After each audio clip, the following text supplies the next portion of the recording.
All right, here we go. It's almost St. Patty's Day. It's the 16th of March, and we are just getting the inflation garden started. We had to cut back a little this year due to inflation. But anyway, so we give you an update. I'm thinking for right now, let's just update you once every 2 weeks.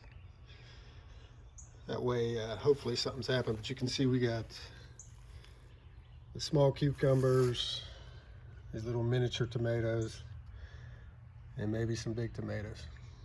As usual, I don't know what's going to happen. I throw them in the dirt, put some water on them, and keep you updated. But stay tuned. It's going to be another exciting year.